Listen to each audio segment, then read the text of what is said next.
안녕하세요. 안녕하세요. 네, 제네시스 GV80. 자, 이렇게 생겼습니다. 네, 뒤집어서 네. 안쪽으로. 네, 디젤은 이렇게 흡음재 들어가 있죠. 소리 경감시켜야 되겠죠. 네. 이렇게 돼 있습니다. 방열판하고 요 흡음재 들어가 이 있죠. 방열판은 여기가 터보 차저가 있잖아요. 네. 여기에 올리니까 네. 플라스틱이나 이런 것 때문에 한 거고, 네. 이 흡음재는 여기서 엔진 진동이 생길 거잖아요. 네. 네, 그걸 걸러주는 거죠. 네. 그렇죠. 직렬 6기통으로 바뀌었어요. 현대에서 직렬 6기통은 처음 만들죠. 디젤 엔진의 직렬 6기통은 이제 현대에서 처음 제조를 하는데, 사실 현대가 그 엔진 만든 지가 얼마 안 됐잖아요. 몇 년 됐죠? 91년도부터 이제 알파 엔진부터 알파, 그렇죠. 만들기 알파. 그랬으니까 네, 네. 30년 됐나요? 네. 예. 29년 이제 됐으니까 그렇게 많이 오래되지는 않았습니다. 그 뭐 다른 제조사들은 거의 자동차 만들는과 동시에 엔진 만들었잖아요. 그렇죠. 100년이 넘었는데 네.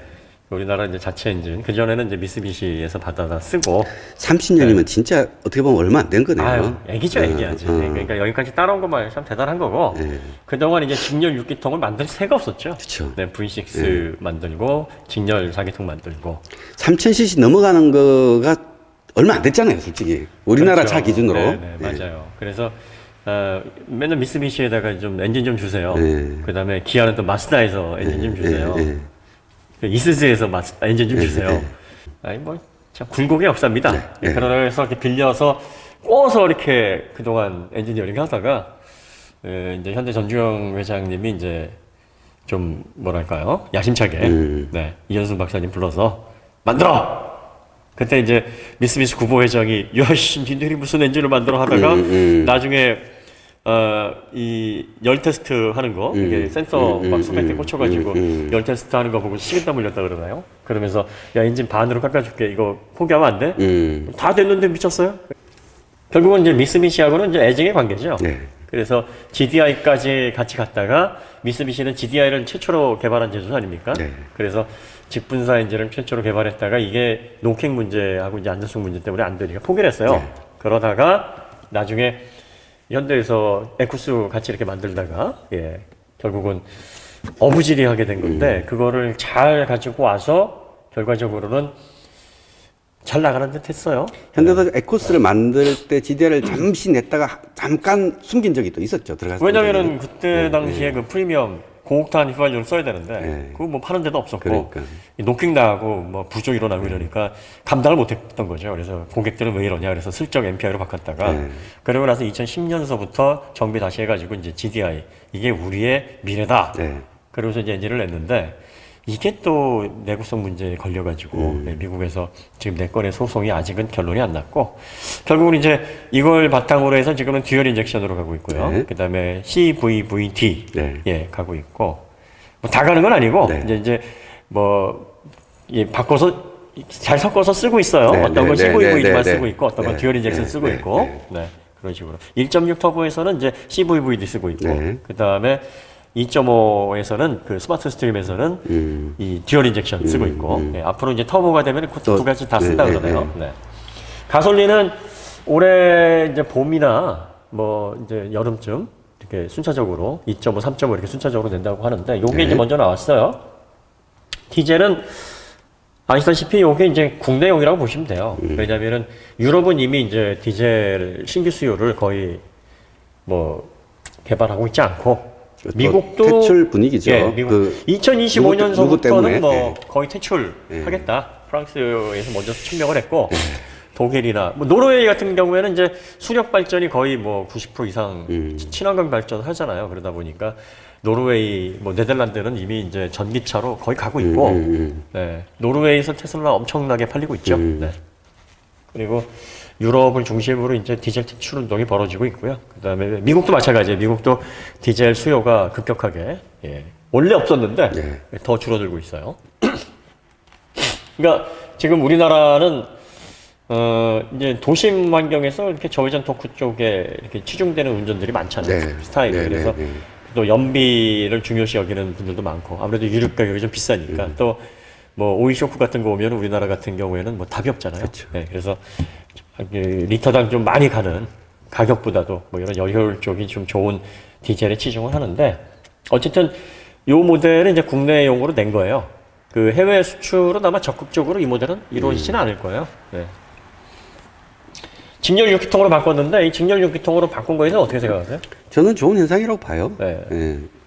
이 뭐 큰 의미를 두실 건 없고요. 이게 내연기관의 이제 마지막 버전이거든요. 그래서 길어야 한 10년 갈 거예요. 앞으로. 그렇죠. 네.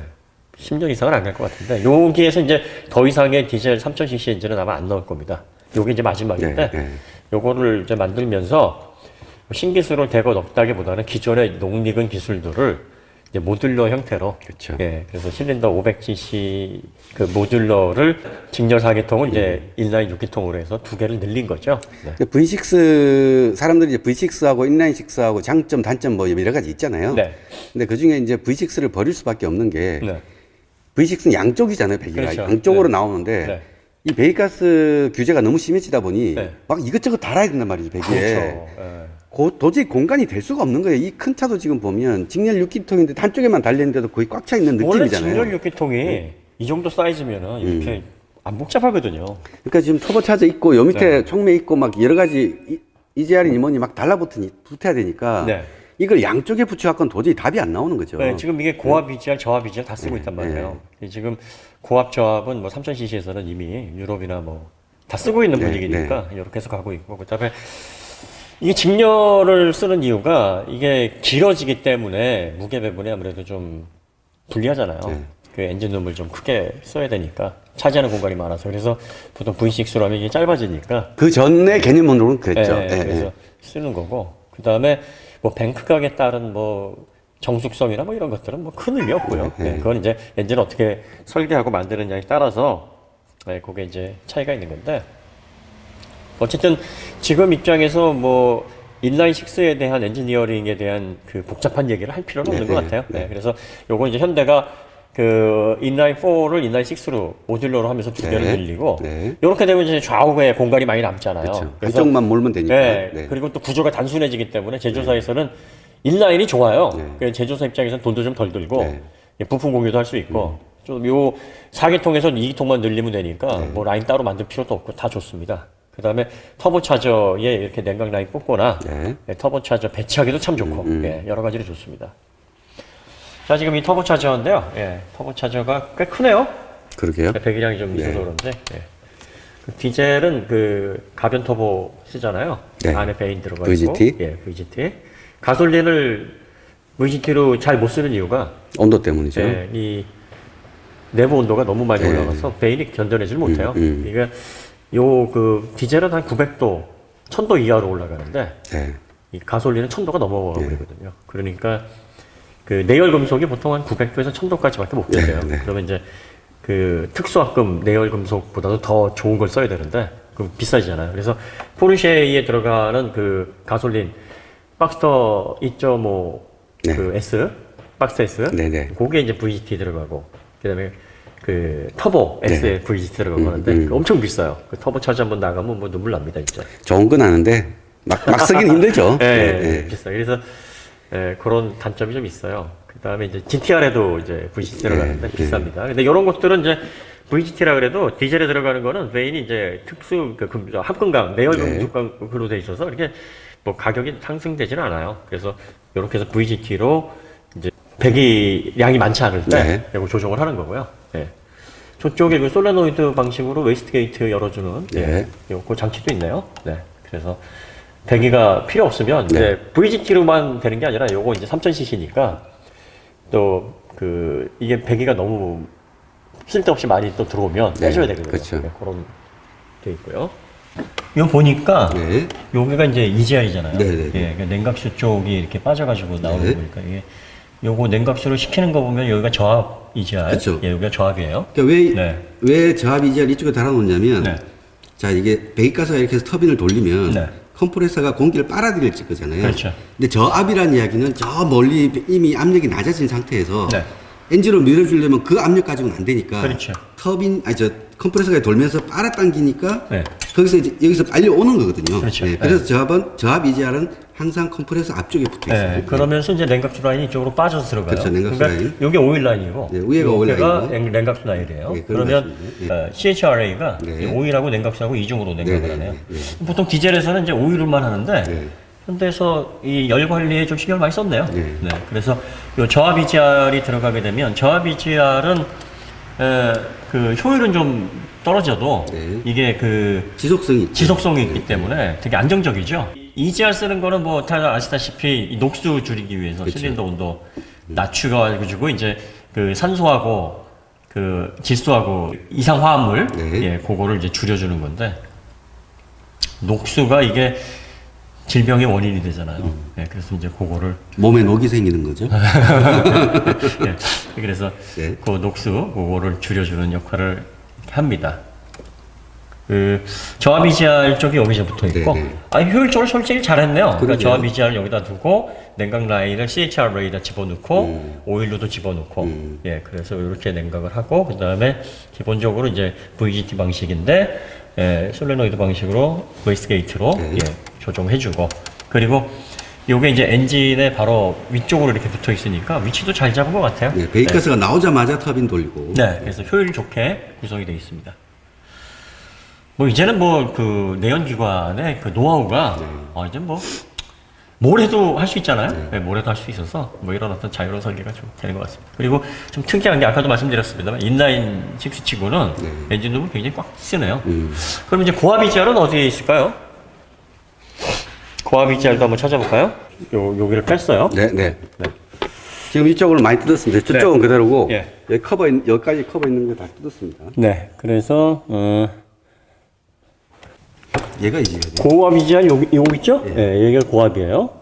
그래서 저기는 저압이고 여기는 고압으로 해서 두 양쪽에서 그 녹수, 그러니까 실린더 온도 낮추기 위해서 이제 리서큘레이션, 이그조스트 가스 리서큘레이션 장치를 두 개를 달아놨고요. 요게 이제 뭐 현대차라서 이렇게 하는 게 아니라 3000cc 디젤은 요즘 이렇게 해요. 그래서 녹수 규제가 점점 심각해지고 있기 때문에 요렇게 해놓고 그 다음에 SCR 집어넣고 DPF 예, 다 집어넣어서 이제 총체적으로 어떻게든 안 내보내려고 하는 거니까 이렇게 해서 구성이 되어 있습니다. 이쪽에 흡기 인테이크 쪽으로 이게 측면으로 이제 들어가는데 그러니까 지금 루트가 네. 흡기가 이렇게 에어크레너가 여기 보이시죠? 네, 이쪽에 네. 에어크레너가 있고 여기로 쭉 가서 터빈에서 그 컴프레서 쪽으로 압축이 돼가지고 네. 압축이 돼서 쭉 돌아서 순행식 인터쿨러를 통해 가지고 식혀서 네. 안으로 이렇게 해서 한 바퀴 쭉 돌아서 이렇게 들어가죠. 네. 네네. 그렇습니다. 그 다음에 거기서 이제 컴프레서에서 압축을 할 때 저압 EGR을 빨아당기고 그렇죠. 그 다음에 열로 들어가면서 고압 EGR이 쏙쏙 넣어주고 네. 그런 식으로 네. 들어가고 있습니다. 그렇습니다. 그리고 흡기 인테이크 쪽은 이제 알루미늄 합금으로 해서 만들어 놨네요. 네.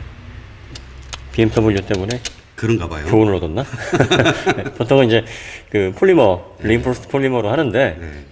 그것도 한 300도 정도는 견디는데 예, 그래도 이게 자라보고 놀란 가서 그렇죠. 예, 원래는 이렇게 안 했잖아요. 그 전에 이렇게 안 하고 이제 리인포스트 폴리머로 했다가 뭐든지 사고가 한번 일어나면 이렇게 또 보완이 되고 그러네요. 네.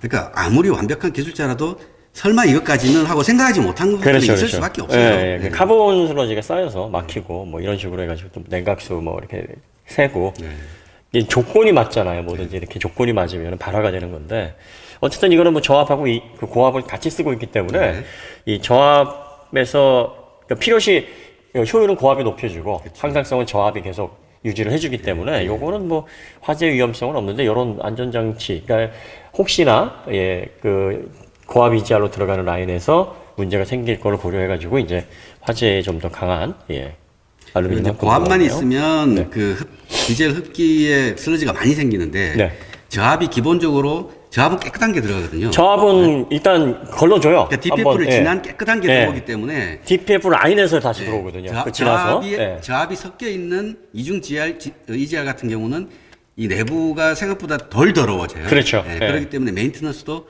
훨씬 유리하죠. 그렇죠. 고압만 쓰는 거는 뭐 한 5, 6만 킬로미터만 써도 안에가 막 뭐 떡이 진다고 숟가락으로 퍼내야 되고 뭐 이런 경우가 있죠. 죽상동맥 경화증처럼 뭐 이렇게 막 기름 덕지덕지 붙어 있는 것처럼 이렇게 그 카본 떡이 붙어 있는데 지금 이런 것들은 그 거의 그런 염려는 안 하셔도 될 거로 보여집니다. 어쨌든 그 마지막 버전의 내연 자동차의 그 엔진이기 때문에 네. 보완은 다 되어 있어요. 그러니까 이런 것들을 이제 우리가 얘기할 때 녹리건 엔진이다 뭐 이렇게 얘기를 하는 거죠. 그래서 뭐 특별히 신기술이 들어갔거나 뭐 다른 제조사들보다 특별할 만한 게 들어가 있는 게 아니라 두루두루 다 보완이 생각을 되는, 했어요. 네. 이것도 생각하고 저것도 생각하고 그러니까 국내용이라 그래서 국내 소비자들 그냥 맛 좀 봐라. 뭐 국내 소비자들 뭐 니들이야 뭐 뭘 알겠냐? 아무거나 줘도 다 그냥 주는 대로 먹어라 이게 아니라 그래도 신경을 많이 쓰고 또 디젤 좋아하니까 디젤을 이용하되 우리가 할 수 있는 거 그래도 다 했으니까 뭐 사세요 뭐 이런 느낌이네요. 네.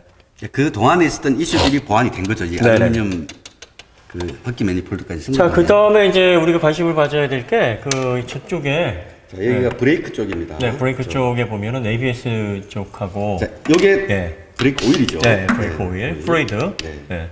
죄송합니다. 브레이크 플루이드. 네, 플루이드고 그 안에 그 자, 여기 보시면 네. 보통은 그 하이드로백이라고 해서 냄비같이 큰 그 구조물이 하나 들어가는데 드럼 같은. 네, 드럼 네, 같은 네, 네. 여기는 지금 없잖아요. 없어요. 없고 여기 바로 실린더가 들어와서 이게 ABS 모듈 같은 모듈 하나 딱 붙어 있잖아요. 네네. 이게 그 인테그레이티드 IDB 네. 혹은 IEB라고도 하기도 네. 하고 네, 그 그- 모듈인 거죠. 그 다이나믹 브레이크. 네. 인테그레이티드 다이나믹 브레이크. 이게 IDB라 그러는데 그래서 요 네. 사람이 브레이크를 밟으면 네. 브레이크 신호를 받아서 네. 이 모터가 그렇죠. 이압을 만들어 주는 거예요. 만들어 줘서 이 브레이크 라인으로 네, 오일압을- 어시스트를 계속 예, 예. 예. 이게 시동 걸려 있으나 없으나 이 전장만 살아 있으면 돼요. 그렇죠. 전기만 네, 살아있으면 전기만 되죠. 살아 있으면 전력으로 그걸 해주는 거예요. 이게 그래서 시동 꺼졌는데도 브레이크 잘 들었어요. 네. 그러니까 요게 그 펠리세이드로 얻은 교훈이 아니에요.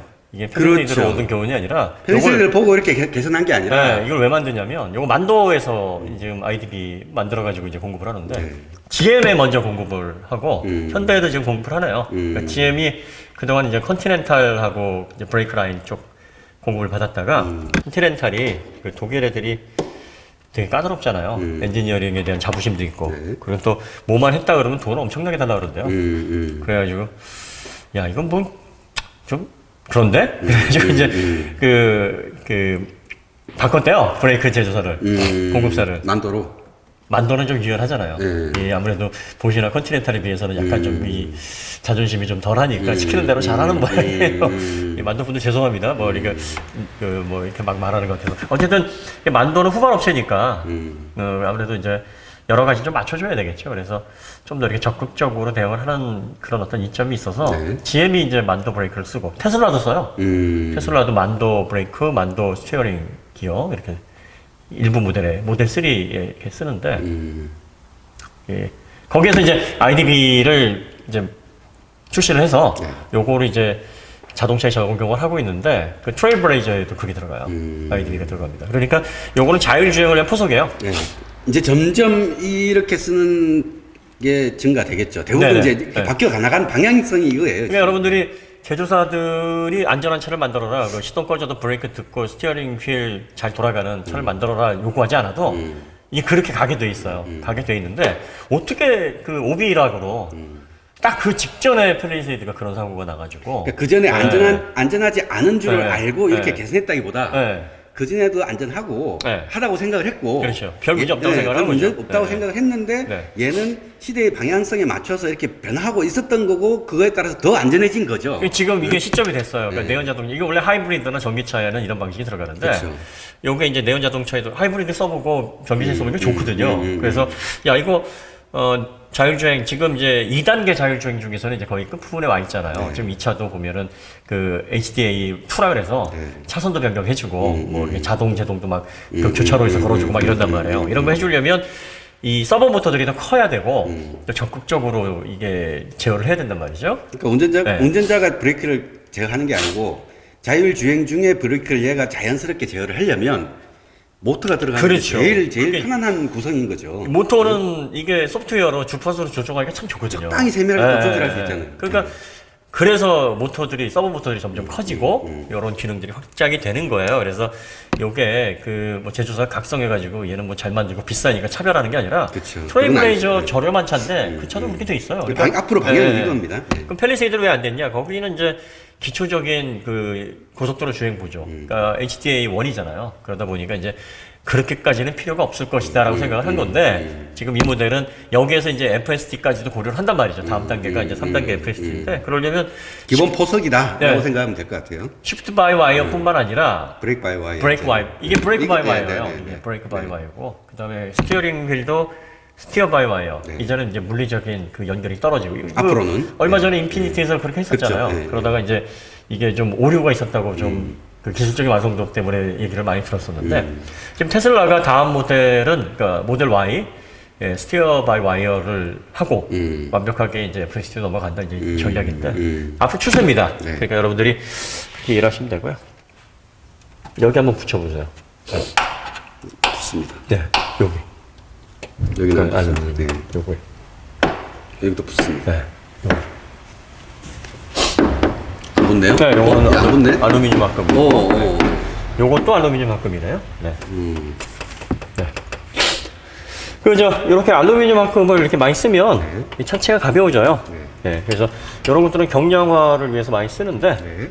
주로 고급차에서 이렇게 많이 쓰죠. 네, 고급차에서 이런 부분들을 알루미늄 합금으로 쓰게 되면은 차가 가벼워지니까 거동이라든지 이 아무래도 차가 가벼워야 되거든요. 출력을 높이느냐, 무게를 줄이느냐, 이제 그 두 가지를 놓고 항상 이 공학자들이 고민하지 않습니까? 그러니까 로토스는 무게다. 그 다음에 이제 AMG 같은 거는 이제 출력이지 무슨 뭐 그러고 있어 무슨 힘세면 다 돼. 이렇게 생각하는 거예요. 예전에 페라리가 그런 얘기를 했었어요. 공기역학을 좀 무섭게 알았거든요. 그래서 무슨 에어로다이나믹이야. 뭐 그냥 그건 엔진 기술이 없는 놈들이나 하는 거고 그냥 힘으로 밀어붙이면 돼. 하다가 맥라렌에 발리고 나서 아니구나. 이게 그래서 그 페라리가 이제 그 다운포스 공기역학 뭐 이런 것들을 좀 많이 신경을 쓰고 있는데 이게 마찬가지예요. 이 알루미늄 합금을 쓰는 것도 경량화가 이제 제일 목적이고 이런 것들은 이제 휠하우스에서 버텨야 되니까 이런 것들은 합금의 강성이 되게 이제 높은 걸 쓰죠. 거기다가 이제 네. 올케이지까지 네. 네. 그래서 알루미늄 합금에 따라서 진동 상쇄하는 게 있고 네. 못 하는 게 있고 그래요. 그래가지고 이건 뭐 중요한 건 아니죠. 왜냐하면 이게 많은 진동 상쇄하는 게 주 목적이 아니라 이게 만약에 진동 상쇄를 하더라도 되게 부수적인 거거든요. 그러니까 설명할 때 요 알루미늄 합금은 뭐 마그네슘 실리사이드 계열이기 때문에 약간의 효과는 있습니다. 이렇게 설명하는 건 좋아요. 좋은데 요걸 진동을 잡아주는 역할 이것 때문에 승차감이 좋아진다 이거는 아닌 거예요. 그래서 자동차에서 승차감 좋게 만드는 거는 거기서 더 틀린 말은 승차감 때문에 이걸 썼다. 라는 건 더 틀린 말이죠. 그렇죠. 자동차에서 승차감 결정하는 거는 스프링, 쇼크업쇼거, 그 다음에 타이어. 부싱. 타이어가 제일 중요해요. 타이어가. 타이어가 이렇게 보시면 돼요. 그 왜 비클 다이나믹스가 되게 대단한 학문인 게 뭐냐면 자동차가 1톤이든 2톤이든 컨택 백체가 손바닥만 하잖아요. 보통. 그러니까 손바닥 4개로 2톤에 달하는 이 무거운 차 이게 2.2톤 정도 되는데 얘가 뭐 어떤 때는 200km로 달리는 그 동작까지도 제어를 해야 된단 말이에요. 손바닥 4개로. 이게 얼마나 대단한 거예요. 그러다 보니까 이런 다양한 변수들이나 다양한 어떤 계산들이 다 필요한 거고 왜 자동차를 공학의 산물이라 그러냐면 이 제한된 접지를 가지고 안정성을 그 동일한 면적을 쓰면서 자동차가 미끄러지지 않게 접지를 유지하는 이걸 동작을 만들어야 된단 말이에요. 그러니까 그냥 느낌으로 이렇게 해서 만들 수 있는 게 절대 아니거든요. 그래서 이런 것들은 이렇게 보시면 돼요. 그러니까 진동을 잡고 충차감을 잡아주는 거는 그냥 주 역할을 하는 그 파츠가 있어요. 그 파츠에서 설명하시면 되고, 요거는 경량화가 이제 주 목적입니다. 근데 이제 알루미늄을 많이 쓰면 승차감이 좋아진다는 건 또 아주 틀린 얘기는 아니에요. 그쵸. 왜냐하면 경량화가 이루어지면 차가 거동이 깔끔해지고, 또 밑에 그 현가 질량이 좋아지면 이게 군더더기가 없어지니까 뭐 그런 거죠. 특히나 알루미늄이 효과가 있는 부분은 센 충격을 받았을 때, 그러니까 부싱의 변형 한계를 넘어서 차가 뭔가를 쾅 차가지고 쳤을 때 뭔가 조금 고급 같은 쾅 치더라도 좀 고급스러운 게 있고 좀 덜 고급스러운 게 있잖아요. 거기에는 약간의 영향을 미칠 수는 있죠. 근데 이제 그게 주 목적이라거나 그냥 편안하게 타고 있는 중에 영향을 크게 미친다거나 그런 건 아닌 거죠. 그것도 뭐 설명드렸듯이 그 슈퍼카에 들어가는 굉장히 강한 7005나 7075나 뭐 이런 초드랄루민계에서는 또 해당이 안 돼요. 그런 것들은 그렇죠. 그 다음에 그 여기서 또 이제 한 가지 부연하자면 그 카본 파이버 린포스 폴리머, 카본 흔히 알려지는 그 카본이 충격 흡수 전혀 못합니다. 그거 전혀 못해요. 그러니까 그냥 전도만 해요. 그러니까 이 카본으로 지가 워낙 세서 네, 카본으로 암을 만든다는 얘기 있었어요. 그러니까 렉서스에서 그 카본으로 안 만든다고 하다가 보시도 그랬었고 실패했거든요. 왜냐하면 이제 암은 워낙에 다양한 쪽에서 이렇게 충격 흡수를 하려면 기본적으로 재료들이 이게 플렉서블 해야 돼요. 플렉서블 해야 되는데 이것들은 플렉서블 하지가 않거든요. 그러면 부셔집니다. 부러지거나. 그래서 실패했다 그래요. 그래서 뭐 그 얘기 속 들어가고. 그 암 중에서 가장 싸고 좋은 게 스틸이에요. 그렇죠. 네, 탄소광이 제일 좋은데 뭐 하부에서 설명하시죠. 네. 우물정자로 해서 들어가네요. 아, 그러네요. 네. 우물정자로 들어가는데 알루미늄만큼 쓰지는 않았어요. 네. 네. 그래서 요 강을 썼네요. 그 다음에 전륜 쪽에 보시면은 전륜 쪽에 위쪽은 이제 위시본이고 아래는 두 개 링크로. 네, 저 위쪽에 위시본 어퍼암이 보입니다. 위시본 위시본. 보이시죠? 위시본 보이고 그 다음에 아래쪽으로 해가지고 전류는 다 강을 썼네요. 네, 알루미늄만큼. 이것도 알루미늄만큼 아니죠? 네, 아닐 것 같은데요. 네, 다 강입니다. 어퍼암만 알루미늄 합금을 썼고 위에 그 위시본만, 네, 위시본만 알루미늄만큼을 썼고 나머지는 이제 강을 썼습니다. 쓰고 너클은 뭐 요즘 다 너클은 알루미늄. 네, 너클은 뭐 다 알루미늄이고. 아무래도 이제 중량 때문에 이렇게 놓은 것 같죠? 이게 중량이 2.2톤 정도 돼요. 네. 2.2톤 정도 되니까 뭐 2.1톤 약간 넘거나 2.3톤 뭐 그 사이 네, 옵션에 따라서 네, 그렇게 되는데 그럼 이제 그 한 축당 걸리는 하중이 있잖아요. 네, 그래서 요거는 알루미늄 합금으로 사용을 하게 되면 이제 더 두꺼워져야 되잖아요. 그리고 재료비도 많이 들고 그리고 또 요만한 사이즈면 요 전륜 쪽을 이렇게 탄소광으로 하는 게 좀 낫지 않나? SUV나 큰 차들 무게 나간 차들은 그렇게 합체가 다 생각을 했었던 것 같아요. 그리고 아주 고급 모델들 뭐 1억 훨씬 넘어가는 모델들은 이제 알루미늄 합금을 쓰기도 하는데 2장 이상 쓰는 모델들 뭐 한 장 반? 뭐 한 장 초반까지도 이게 좀 쓰기도 하는데 지금 이 모델은 이제 기본이 6,580이란 말이에요. 그러니까 이제 아무래도 압박감이 왔겠죠. 그러겠죠. 네, 그래서 야 이거 알루미늄 합금 이거 넣어야 되는 거 아니야? 그러면 야 이거 좀 이 정도면은 탄소광으로도 이 정도 돼야 되는데 알루미늄 합금 쓰면은 강한 걸 쓰거나 아니, 비싼 거 써야 되는데 야 좀 압박이 좀 세다. 아마 그렇게 느꼈을 것 같아요. 2톤 언더 1.8톤, 2.9톤 뭐 제네시스 이제 승용 라인만 돼도 사용할 수 있죠. 왜냐하면 요 정도 두께로도 이렇게 좀 아주 비싼 알루미늄을 쓰지 않아도 그러니까 비싼 알루미늄, 강한 알루미늄이 왜 비싸냐면 가공비가 비싸거든요. 그러니까 재료비에서 오는 차이도 있지만 가공이 좀 어려우니까 이제 그런 건데 그래서 이렇게 해서 이제 구성을 해놓은 거라 요거는 타협이죠 말하자면. 이제 한쪽에서만 눌러주는 예, 투 피스톤이에요. 플로팅 타입인 거죠. 네, 그래서 양쪽에서 눌러주면 이제 4피인데, 그렇죠. 요거는 요쪽에서 안쪽에서만 눌러줍니다. 그렇죠. 피스톤이 크게 안쪽에 두 개 있고 네. 바깥은 커버만 있나 봐요. 그러면? 바깥에는 커버만 있는데 피스톤이 없어요. 아, 그러네요. 커버만 있네요. 네, 그래서 이렇게 되어 있습니다. 요게 이제 불만이다. 이게 무게도 많이 나고. 그럼 이제 양쪽으로 눌러줘야 되는 거 아니냐. 고급 차에는 바깥쪽에 저렇게 막 발처럼 안 돼 있고 커버가 이렇게 미려하게 돼 있는데 동그랗게 이렇게 해가지고 이렇게 좀 길게. 근데 그 패드는 그렇게 작지는 않아요. 이 패드는 작지 않고 요게 45mm 그러니까 피스톤이 직경이 45mm라고 그러는데 요 직경을 말씀하시는 거예요. 그래서 두 개가 눌려지고 있고 로터 사이즈가 350mm? 350mm 작은 건 아니죠. 네, 그다음에 30T 두께가 30T면 조금 더 세게 약간 중량에 비해서는 좀 아쉬워요. 한 32, 34 되면 좋긴 하겠는데. 요 정도면 32 정도면 33T? 네, 그다음에 34는 진짜 스포츠카의 튜닝 모델이나 이제 쓰긴 하는데 30T면은 거기다가 이제 2P에 또 350mm. 그러니까 이걸 한 370mm 정도. 360mm, 370 거기다가 이제 32T, 혹은 33T 거기다 4P 이렇게 하면은 참 좋은데. 그럼 대박까지는 아니라도 더 이상 뭐 아무 소리 안 나오죠. 근데 이제 지구공이 그 4 피스톤이잖아요. 그리고 이제 디스크나 이렇게 두께가 좀 나가니까 뭐 같은 라인업에서 그냥 튜닝을 해도 되지 않을까 싶기는 해요. 이게 호환이 될 겁니다. 그리고 이 가솔린 모델 같은 경우 3.5 터보 같은 경우에는 이제 4피스톤으로 나온다 그래요. 그러니까 요 모델하고 2.5 터보까지는 요 형태로 들어간다 그래요. 그러니까 요게 이제 처음부터 브레이크 너무 약한 거 아니냐. 이게 사실은 몰라요. 2.2톤인데. 네, 사실은 몰라요. 우리가 근데 이제 벨로스도 원피스톤으로 작동을 잘 하잖아요. 그래서 물론 우리 벨로스가 가볍긴 하지만 함부로 결정할 수 없는 게 이 모양 보고 뭐 어떻다.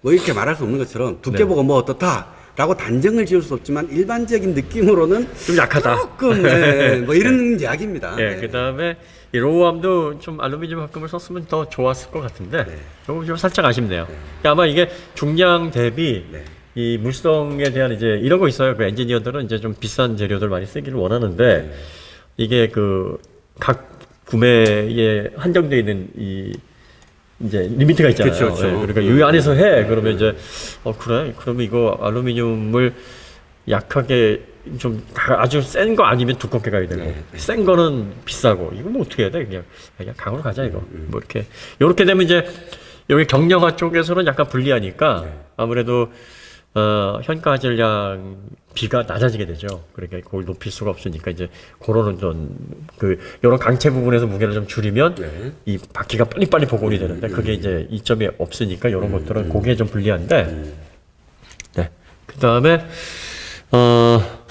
요렇게 한다 그래가지고 이게 뭐 승차감 나빠지거나 그러면 상관없어요. 그러니까 이게 알루미늄으로 하게 되면 뭐 승차감 좋아진다 하는 게 빨리 복원이 되면은 뭐 깔끔하니까 좀 좋아진다라고 볼 수도 있겠죠, 민감하신 분들은. 그런데 기본적으로 우리가 늘 느끼는 이게 컴포터블한 느낌, 부드러운 느낌 이런 거하고는 크게 평상시의 주행에서는 크게 영향을 안 미치죠. 기본적으로 이 스프링하고 쇼크업 셔버하고 그다음에 타이어, 기본적으로 타이어, 그다음에 이런 부싱들이 쿠션 다 잡아줘. 이건 근데 쇼크업 셔버가 그 매직 바디 컨트롤처럼 이게 그 프리뷰 해가지고 그 지형 지물을 인식해서 얘의 반응성 요거를 이제 댐핑을 그 잡아준다 조절해준다 그러잖아요. 근데 22인치 타이어 때문에 이게 좋은 건지 아닌 건지 하나도 못 느끼겠어요. 그러니까 이게 한 20인치나 19인치 정도 되면 부드러운가 하겠는데 22인치가 되니까 그런 어떤 그 프리뷰에 따른 프리뷰 서스펜션이 얘를 부드럽게 하거나 해봐야 이 한도 얘가 먼저 충격을 받는데 그 충격을 받는 진동이 휠을 통해서 너클을 통해서 이렇게 막 전달이 되니까. 그러니까요. 단차가 없는 길이면 괜찮아요. 그러니까요. 그 단차가 없이 울렁울렁하는 길은 괜찮아요. 근데 단차를 딱 싹 지날 때 얘가 톡 하고 치는 느낌이 들어오는 거죠. 타이어가 이 댐핑에서 굉장히 중요하거든요. 얘가 일단 1차적으로 크게 걸러주고 그 다음에 이제 스프링이 사실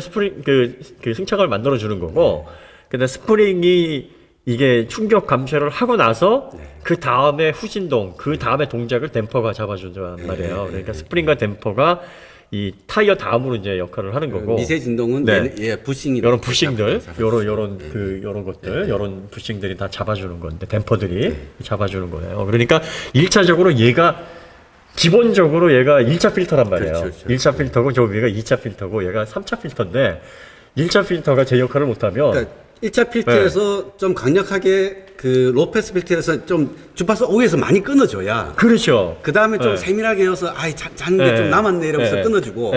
그래서 편안하게 이제 전달이 돼야 되는데 얘가 좀 단단하면 잘 못 끊어주면 폭이 이게 좁으면 쿠션이 좀 약할 거잖아요. 그렇죠. 그러니까 얘가 좀 잘 못 끊어주면 스프링하고 댐퍼가 댐퍼가 한계가 넘어서는 것들이 몸으로 전달이 됩니다. 그러니까 스프링, 댐퍼, 부싱 뭐 이런 것들이 이게 나중에는 이제 적당히 버티다가 이 한계가 넘어가면 아이씨 몰라 그러다가 이게 이제 쿵쾅 하는 어떤 거친 느낌. 그래서 여러분들이 그 타이어가 이게 되게 중요하다라는 거를 이제 다시 한번 말씀드리는데 그 기본적으로 차 동작은 이 타이어 접지를 어떻게 유지하느냐 그거예요. 그러니까 그러니까 모든 스포츠성은 이 4개의 손바닥만한 접지가 얼마나 잘 유지되느냐의 싸움이기 때문에 타이어가 굉장히 중요하고 타이어만 바뀌어도 승차감, 뭐 부드러움, 주행 성능 이게 상당 부분이 바뀝니다.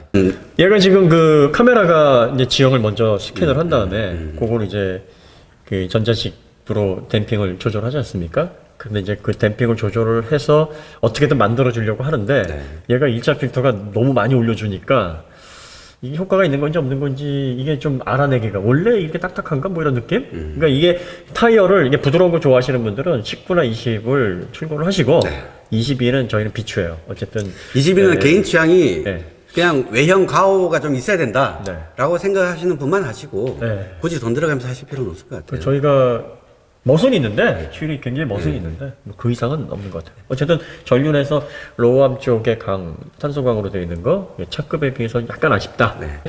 브레이크 조금 아쉽네요. 브레이크는 뭐 로토 사이즈를 약간 키우든가 두께를 두껍게 하든가 포피로 넣던가 아니면 셋 다 하든가 셋 다 하면 다 좋은데 아니 이 제네시스가 디젤 뭐 2.5, 3.5 구분 없이 그냥 뽑히 넣어주면 좋은데 말이죠. 여기 이제 엔진. 이렇게 감쌌네요. 펜을. 그 다음에 변속기가 이렇게 해서 붙습니다. 여기서부터 여기까지. 종치 방식으로 해서. 얘도 뭐 기네요. 그러네. 후륜구동용 변속기는 뭐 다 이렇게 공간 제약이 없으니까. 그 다음에 여기 이제 트랜스퍼 유닛, 트랜스퍼 케이스입니다. 미아 마그나, 마그나 파워트레인. 저번에 슈타이어 설명드렸잖아요. 그러니까 마그나 슈타이어에서 이게 마그나 캐나다의 부품 업체인데 굉장히 커요. 게트락도 인수를 하고 이 마그나 슈타이어가 이제 사륜구동의 원조격이죠. 하이덱스는 이제 전륜구동용, 그 커플링 쪽 사륜구동 만드는 걸로 아주 유명하고 그 다음에 이제 이 마그나 슈타이어 그리고 또 보그워너, 보그워너는 이제 그 습식 클러치 기술이 또 굉장히 뛰어나죠. DCT, 습식 듀얼 클러치는 뭐 거기가 또 어마무시합니다. 그리고 사륜구동은 마그나가 거의 세계적으로 가장 유명하다고 보시면 돼요. 그래서 현대 H트랙도 여기에 기반을 하고 있고요. 위아 마그나가 이제 캐나다 그 이제 합작회사 세워가지고 거의 하드웨어를 가지고 온 거예요. 가지고 와서 그 엔지니어들이 이제 차의 성격에 맞게 언제 몰리고 얼마나 넣고 얼마나 빼주고 그렇죠. 하는 거를 이제 튜닝을 하는 거죠. 구동 배분이나 뭐 이제 그 LSD를 넣고 빼고 요거 이제 ELSD가 들어가요. ELSD가 들어가서 요게 350만 원을 추가를 해야 된대요. 기본에서. 그러니까 기본은 후륜구도로 나오고 그러면 뭐 이게 현대에서 만든 거 아니지 않느냐. 요즘 뭐 자동차 업체들이 이게 다 그 부품 업체들 분업이 돼 있고 공급을 많이 받고 있습니다. 그래서 뭐 완성차 업체들이 하는 건 이제 엔진 정도 만들고 변속기까지 만들면 좋은 거고 변속기 갖다 쓰거나 이렇게 트랜스퍼 유닛 같은 거는 이제 가져와서 이런 식으로. 토요타 같은 경우에는 이제 덴소 또 아이신 이런 업체들 가지고 있고요. 그다음에 닛산 그 자트코. 현대는 이제 그 요 위아 마그나도 그렇고요. 또 현대 파워텍. 그리고 또 만도. 그래서 뭐 이런 식으로 해서 공급을 많이 받습니다. 그리고 또 보그워너, 뭐 마그나 파워트레인, 마그나 슈타이어, 그 다음에 뭐 할덱스, 뭐 이런 업체로부터 사륜구동을 받는데 지금 요 전자식 사륜구동은 대체적으로 이제 마그나사에서 많이 이렇게 공급을 합니다. 요게 이제 BMW X 드라이브, 그 다음에 그 메르세데스 벤츠 포매틱, 그 다음에 H트랙 이런 거 다 마그나 슈타이어에서 공급한 것들을 각자 브랜드에 맞게 튜닝을 하고 토크 바이어스 레이저는 얼마큼 가져갈 건지, 다판 크러치는 뭐 몇 장을 넣을 건지, 유압은 뭐 얼마나 뭐 이런 거 그렇게 정합니다. 앞쪽으로 해가지고 이제 이게 후륜구동이니까 앞쪽으로 해서 출력 뽑아요. 여기 드라이브 샤프트가 여기가 지금 살짝 옆으로 해서. 야, 근데 너무 귀엽게 돼 있어갖고 드라이브 샤프트가 잘 안 보여요. 지금 옆으로 딱 붙어갖고 이렇게 나가서 이쪽에서 양쪽으로 지금 뽑고 있어요. 그렇게 해서 이제 이렇게 드라이브 샤프트 이렇게 해서 나가게 해놨습니다. 요소수가 이제 이걸로 들어갑니다. 그래서 SCR 선택적 환원 총매. 그래서 요게 요것도 이제 녹수 없애주는 거죠. 녹수가 요즘 되게 디젤 차에서는 그 PM하고 파티큘러 에미터하고 이제 녹수가 가장 문제죠. 이 가솔린에서는 이제 이산화탄소고요. 어우, DPF 엄청 크다. 이거는. 오. 야. 이렇게 이제 이게 3000cc니까 2000cc하고 또 뿜어내는 게 다르잖아요. 그러니까 이게 그 PM을 이제 많이 포집을 해서 화끈하게 태워야 되니까 여기서 이제 그 디젤 파티큘러 필터에서 PM 처리하고 이쪽으로 와서 지수산화물을 여기 안에 들어가 있는 이제 백금 혹은 뭐 팔라듐 뭐 이런 것들로 인해서 이제 포집을 해서 요소수로 딱 집어넣게 되면 이제 화학 반응을 통해서 질소 화합물이 다시 분해가 되는 거죠. 되게 네. 크다는 거는 네. 유지 관리 면에서도 도움은 되는 거예요. 그죠? 네, 그러니까 이제 이게 저압 고압을 같이 쓰기 때문에 네. DPF의 부담은 기본적으로 조금 줄어요. 그죠? 주는데 그걸 또 이게 저걸 크게 써놓으면 유리한 거죠. 네. 이 위에 라인 나가잖아요. 저게 이제 그 저압 이지하로 나가는 라인이에요. 네. 예. 저기에서 이제 DPF를 거쳐서 나가니까 좀 깔끔한, 아주 깔끔하지는 않은데 그래도. 네, 그래도 그래서 이렇게 해서 나가서 다시 이제 리서큘레이션이 되니까 저압 이지하로 이렇게 강제 순환을 시키면 배기가스를. 저압 이지할 고장 나보신 분은 네. 이게 혐오감을 가지시는 분이 계세요. 왜냐하면 이게 DPF가 이게 털려가지고, 그러니까 깨진다든지, 이게 작동을 못해가지고, 열로 더러운 공기가 나가게 되면, 그러면 이게 터보차저 전단으로 간단 말이죠. 그렇죠. 그럼 터보차저를 통과해서 엔진으로 가거든요. 그럼 터보차저가 나가버려요. 그렇죠. 그래서 저압 이지아를 가지고 있는 모델 같은 경우는 경고등이 뜬다든지, 뭐를 체크등이 뜬다든지 할 때, 그냥 잘 정비를 하셔야 돼요. 어떻게 보면 이게 디젤은 이제 수명을 다 했어요. 그러니까 이런 복잡한 구조로 겨우겨우 지금 환경 규제 맞춰놓고 있고, 이게 사실 디젤이 친환경일 수가 없거든요. 그런데 이제 친환경으로 만들기 위해서 온갖 장치들을 다 붙여놨단 말이에요. 그러니까 보통 가솔린은 이제 3원 촉매 가지고 대부분 다 되잖아요. 물론 뭐 GPF를 뭐 넣으라 모아야 지금 얘기는 있지만, 어쨌든 지금까지 이제 가솔린은 3원 촉매로 잘 버텨왔는데, 디젤은 LNT 썼죠. DPF 쓰죠. 그 다음에 SCR 쓰죠. 저압, 고압 이지R 쓰죠. 이게 뭐, 이런 것들이 이게 가격을 다 상승시키고 유지 보수를 힘들게 하는 건데. 기본적으로 디젤은 친에너지 효율적인데 반환경적인 면이 있어서. 그렇죠. 그 반환경적인 면을 감추려고 친환경화 해온 거죠, 지금까지. 여러분들이 그러면 전기차나 뭐 수소차는 친환경이냐? 이 친환경이 무공해라는 의미를 하는 건 아니에요. 그렇죠. 저공해. 그러니까 저공해, 덜공해. 이렇게 보셔야 되는데, 어떤 분들은 야 배터리 뭐 폐기하는데 그것도 공해 물질이고 전기 만드는데 오염되고. 근데 이게 총 연료율이나 효율적인 부분을 구매해서 단 몇 %라도 높으면 그런 환경에 좀 더 다가갔다 그래서 친환경이라고 얘기를 하는데, 이걸 무공해로 이렇게 좀 오해하시는 분들이 좀 있으신 것 같아요. 조금이라도 나으면 그쪽 방향으로 나가야죠. 자, 이제 후륜 쪽으로 가실까요? 이 차체 한번 볼까요? 뭐 깨끗하네. 뭐 없어요. 이렇게 뭐 갈라진 거는. 커버로만 돼 있고, 이게 뭐 실런트 처리는 안 돼 있네요. BMW 같은 경우에는 이제 좀 꼼꼼하게 이런 거. 이쪽 안 뜯었구나. 뜯어서 볼까? 아니, 뭐, 이렇게 보시면 될 것 같아요.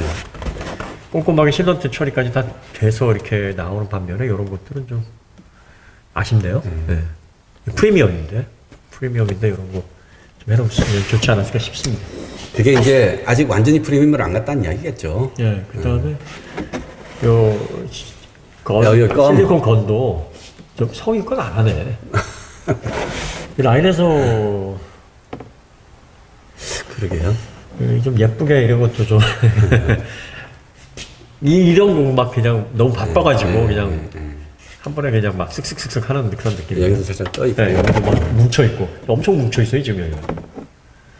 물론 뭐 이거 실리콘이 이게 통으로 나와가지고 요게 이제 그 처음이나 한 중간쯤 이게 차 있으면은 고르게 나오는데, 요게 이제 마지막 이제 얼마 안 남으면 이렇게 막 뿌럭뿌럭하게 나오기도 하고 그런데요. 스프레이 할 때 스프레이도 마찬가지잖아요. 뭐 그런 건지 아닌 건지 모르겠는데 하여튼 작업이 깔끔하지 않았습니다.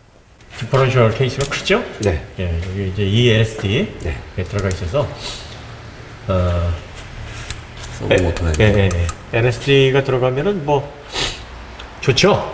좌우 분배까지 되고 하니까 홈도 나오기도 좋고, 주행 성능 면에서도 LSD가 이제 강제로 막 바퀴도 돌려주고 하니까 출력을 배분을 이제 해주는 거죠. 그러니까 디퍼런셜이 한쪽이 미끄러지면 이제 그쪽으로 출력이 가버리니까. 그러니까 거동 제어를 좀 더 섬세하게 하려면 LSD가 들어가 있는 게 유리하죠. 이게 선회할 때 바깥쪽 바퀴를 계속 강제로 돌려주면 선회력이 좋아지거든요. 그래서 그런 역할을 주로 합니다. LSD가 들어가고 뒤에 브레이크 제어까지 같이 들어가면 차를 ECU가 정말 이렇게 마음대로 지가 조절할 수 있는 상황까지 갈 수 있는 거죠. 그렇죠. 네, 이론적으로. 요즘 이제 그 다이내믹 스테빌리티 컨트롤하고 지금 이제 사료 구동하고 네. 다 연결이 돼서 네. TCS하고 다 연동을 해서 브레이크 시스템하고 네. 종합적으로 제어를 합니다. 그래서 전자식 사료 구동이 그래서 주행이 유리하다는 거예요. 네. 예, 자동차의 접지를 유지하는 면에 있어서 최선의 어떤 접지력을 확보를 해서 코너링 성능을 높인다. 이게 이제 사료 구동, 네. 전자식 사료 네. 구동의 네. 목표거든요. 네. 예, 아까도 말씀드렸듯이 자동차는 4개 접지를 얼마나 잘 유지하느냐 이제 그건데 요 사료 구동이 그 접지를 고르게 사용할 수 있고 노면의 마찰력을 잘 분배하는데 네. 예, 주요한 역할을 합니다. 이것도 좀 알루미늄 썼으면 좋지 않았을까 싶은데. 예. 요거 말씀하시는 거죠? 네, 대신 이제 로우암이 로우암이 쟁반 같은데요? 되게 넓게 잘 돼 있네요. 네. 자, 이렇게 하면 이제 하중 이게 이제 이렇게 알루미늄이 네. 예, 이렇게 들어가야 되는 거예요. 이 하중이 지금 2.2톤이잖아요. 그러다 보니까 요거를 잡아주려면 이 강으로 하게 되면은 이게 2배로 얇게 해서 잡아도 되는데 네. 이 알루미늄 합금으로 해야 되니까 이게 아마 6,000대 알루미늄 이게 써 있진 않아요. 근데 보통 이런 자동차 대중차에는 7,000대 알루미늄 못 써요. 네, 비싸니까 네, 네, 이게 6,000대 알루미늄을 쓰는데 어디 뭐 기호가 있나?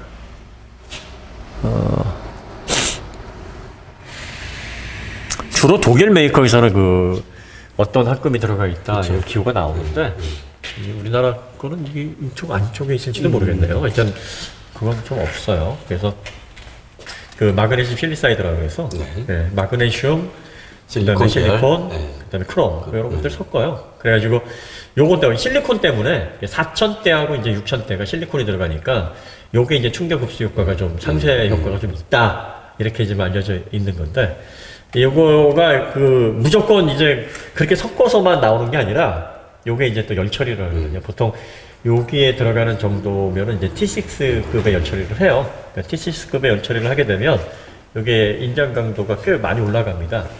그래서 또 그 충격 감쇄력이 많이 떨어져요. 그래서 생각만큼 이제 원래의 그 마그네슘 실리사이드가 들어가 있는 6,000대의 순수 합금에 비해서는 이 충격 감쇄력이 많이 떨어집니다. 그러니까 뭐 이렇게 넓게 솔리드로 하게 되면 이게 다이캐스트 방식으로 제조가 되거든요. 이렇게 하게 되면은 아무래도 이제 강을 그 절곡을 하거나 아니면 이렇게 중공으로 해서 하는 것보다는 낫죠. 그 감쇄력이 좀 있는데 기본적으로 여기에도 지금 댐퍼가 다 잡아주고 있거든요. 이쪽에도 잡고 여기도 잡고 그 다음에 속압서가 걸려있고 스프링 위쪽에 걸려있고 또 타이어가 역할을 하기 때문에 지금 여기에서 이제 의미가 있는 거는 이렇게 되면은 이게 되게 가볍거든요. 예, 그러니까 강으로 만드는 것에 비해서 뭐 절반 이상 가벼운 건 아닌데 조금이라도 더 가벼워지면 그러니까 같은 형상으로 따지면 알루미늄이 무게가 3분의 1 정도밖에 안 되지만 그렇죠. 그 강도를 만들려면 얘를 좀 더 두껍게 만들어야 되기 때문에 실질적으로는 반 약간 넘어간다. 그 말씀이신 거죠. 정확하게 그 무게를 재보면 알 수 없죠. 그거는 알 수가 어떻게 알 수 없어요. 있어요. 네, 그러니까 물론 이렇게 하게 되면 이제 무게가 경감이 되는데 이 언스트롱 매스 그러니까 현가 하질량비를 약간만 높여도 자동차 거동이 확 좋아져요. 그래서 요거를 쓰는 이유가 이제 자동차 거동을 좀 빠릿빠릿하게 좋게 만들기 위해서 쓰고요. 이게 첫 번째 이유예요. 그러니까 쉽게 말해서 이제 우리가 이 코너링이 있고 선회가 있고 그 다음에 방향 응답 방향 전환을 빨리빨리 할 수 있는 디렉셔널 그 리스판스라는 게 있는데 요 세 가지가 다 좋아야 운동성이 좋다, 핸들링이 좋다. 그리고 운전자가 느끼기에 이거 말 잘 듣는데 이런 느낌을 줘야 돼요. 근데 그러려면 현가 하질량비가 높아야 돼요. 여기가 될 수 있으면 가벼워야 돼요. 그 언스프롱 매스다, 뭐 스프롱 매스다 해가지고 이제 많이들 그걸 얘기를 하는데 엔지니어링에서 이렇게 명확하게 규정을 해가지고 이게 움직이는 동적인 움직임이잖아요. 그러다 보니까 뭐 이렇게 규정을 해가지고 여기서부터는 여기다, 저기서부터는 저기다 이렇게 규정을 하는 개념은 아닌 거죠. 그래서 이것 때문에 엔지니어들이 얘기가 많아요. 그럼 어디부터가 현가 하질량이야? 어디부터가 그럼 현가 상질량이야? 뭐 이런 얘기들이 많았어요. 근데 이제 그러니까 어쨌든 위치적으로 스프링 위에 있다, 스프링 아래에 있다라고만 딱 정의하는 것도 아니고, 그러니까 스프링의 위쪽에서 작용하는 놈들, 그러니까 작용을 중심으로 그렇죠. 판단을 해야 되는데, 그래서 공학자들마다 이게 약간씩은 정의가 다른데 이제 그 일치되는 건 이거예요. 어쨌든 이 하부 쪽에 강체들이 이 바퀴에 작용하는 이런 강체들이 가벼우면 그렇죠. 예, 요게 그 스프링에 가벼운 줄을 매달았을 때 빠르게 이렇게 진동이 좀 덜하는 것처럼 얘가 복원력이 좋아진다. 그럼 이제 어떤 이점이 있냐면 얘가 울퉁불퉁한 길을 다니면서 이게 후진동이나 이런 게 없으니까 자세를 바로 잡는단 말이에요. 그럼 자세가 깔끔하니까 운전자들도 내 차 말 잘 듣는데? 내 차 핸들링 좋은데? 그러니까 핸들링에는 이런 어떤 그 선회, 또 코너링, 방향감각 플러스 자동차가 내 말을 얼마나 잘 듣는가 하는 그 피드백까지 들어가잖아요. 그거를 결정짓는 게 바로 이거다. 이렇게 얘기를 하는 거죠. 그래서 그거에 관여를 하고요. 그다음에 두 번째는 이게 이제 제일 비싸요. 복잡한 게 이 암 이런 게 한쪽은 차체에 붙었으니까 언스프롱이고 한쪽은 휘에 붙었으니까 스프롱이고 그러니까 얘는 뭐야? 이렇게 그러니까요. 이제 복잡해지는 거죠. 그래서 뭐 반 나누기도 하고 막 그러니까, 그래요. 그래서 그러니까 이게 그런 개념보다는 어쨌든 아래쪽의 그렇죠. 무게를 줄이는 게 중요하다. 그래서 그렇게 해서 쓰는 거고 경량화를 위해서. 그다음에 또 하나는 이게 그 이런 거 있어요. 에르메스인데 가죽을 버팔로 가죽처럼 저급 가죽을 쓰는 거야. 그러면 사람들이 뭐라 그래요? 어이씨, 이게 뭐 사기쳐 이게? 야, 이거 최소한 악어 가죽이나 아니면은 뭐 굉장히 좀 좋은 상리를 가지고 써야 되는 거 아니냐. 그 개념이에요. 그러니까 다른 제조사들은 야, 우리 알루미늄만큼 쓰는데 우리 알루미늄만큼 좋은 거 써. 여기다가 연 처리도 되게 잘하고 또 뭐 코팅도 뭐 아로다이징 같은 것도 하고 티타늄 코팅도 하고 막 그래 뭐 이러고 이러면 야, 니네들은 프리미엄인데 강쓴다며, 싼 강쓴다며, 이거 알루미늄만큼은 뭐, 이게 5배 비싸고 막, 한 장 넘는 차에 철로 다 돼 있으면, 면이 안 서죠. 그러네, 면이 안 그죠? 서요. 그러니까 이게 제조사들이 간에, 이 눈치 보는 거예요, 이게. 그러니까 이게 어차피, 이거 사실은, 여기까지 이렇게 들여다보지 않고, 이게 나중에 문제가 안 되면, 사실은 이런 거 안 써도, 어떻게 이게 저급한 재료로도 잘 만들 수는 있어요. 그리고 사람들이 이게, 그 스프링이나 댐퍼, 뭐 수급소버, 그 다음에 이런 부싱들 이런 것들 잘 처리를 하면 또 이게 잘 못 느끼는 사람들은 못 느껴요. 그런데 이런 걸 쓰는 이유가 비교를 하거든요.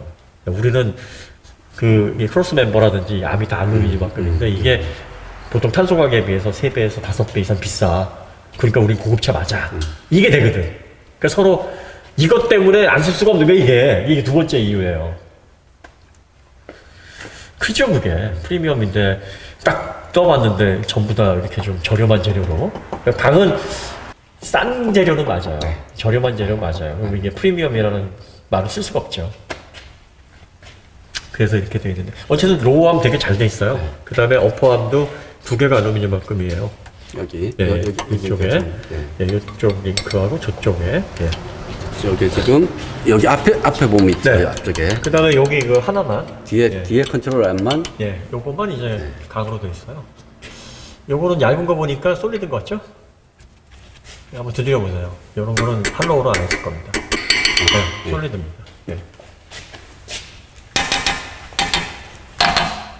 요렇게 해서 구성이 되어 있고요. 여기 이제 스테빌라이저. 여기 이제 후륜 구동이니까 스테빌라이저가 작용점도 짧고 얇아요. 이렇게 해놔야 이제 출력의 여유가 생기죠. 구성이 되어 있고요. 후륜은 가격 대비 괜찮게 되어 있네요. 가격에 맞게 프리미엄에 맞는 구성인 것 같아요. 전류는 좀 약간 좀 그래도 아낀 티가 나는데 지금 후륜 그러니까 하부를 보니까 전반적으로 가격에 뭐 그냥 수긍하는 정도. 아주 잘 돼 있다는 뭐 느낌보다는 뭐 후륜 쪽은 그러니까 링크 쪽은 잘 해놨고 뭐 차체는 그냥 뭐 그저 그렇고 전륜 쪽은 뭐 링크 구조 자체는 신경을 많이 썼는데 재질은 뭐 크게 신경을 안 썼고 브레이크 쪽은 좀 아쉽고 그런 정도입니다. 그래서 요거를 6,580만 원에 그냥 기본만 뽑는다 그러면 뭐 이렇게 과한 건 아닌 것 같아요.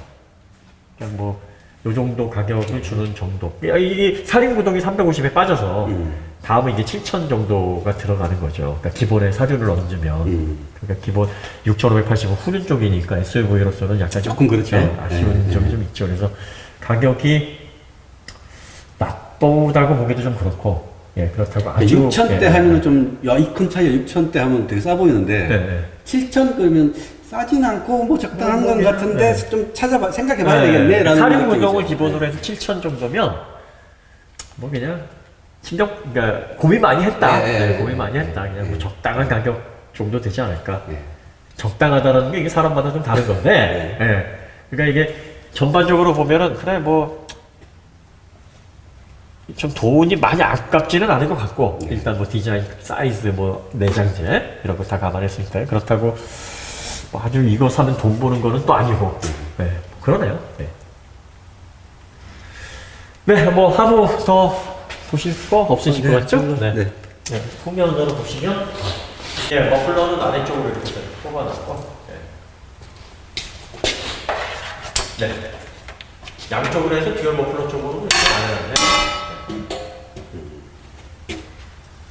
디자인이 뭐 이게 더 맞다라고 해서 구성을 해놓은 것 같은데 뭐 3.5 모델은 이게 듀얼 머플러로 해서 나온 것 같은 게 있죠? 그러겠죠. 얘 때문에 얘는 지금 얘가 요소수 탱크 아니에요? 그러니까 그 때문에 뽑을 수가 없죠 일단. 요소수 탱크가 여기 있어가지고 요소수 탱크가 이제 이쪽으로 들어가서 이제 이렇게 해서 앞으로 쭉 빠져서 연결이 되는 요소수 탱크가 큰데요? 꽤 크네요. 요게 20m가 넘을래나? 보통은 한 20m 정도 들어가는데 그 정도 되겠네. 연료 탱크는 열려져 있고요. 뭐 위쪽에 방열판은 뭐 잘 돼 있습니다. 이렇게 쭉 연결되어 있고. 네, 그럼 뭐 하부 여기서 마치도록 하죠. 네. 점심 먹고 주행 편으로 넘어가도록 하죠. 네. 그럼 다음에 또 더 좋은 콘텐츠를 찾아뵙겠습니다. 네. 감사합니다. 네, 어제 저희가 그 경사가 좀 약해가지고 시동 꺼짐 테스트를 제대로 못했거든요. 지금 이 경사가 좀 꽤 있습니다. 앞에 거리는 짧지만 이 정도면 충분히 시동이 꺼질 거예요.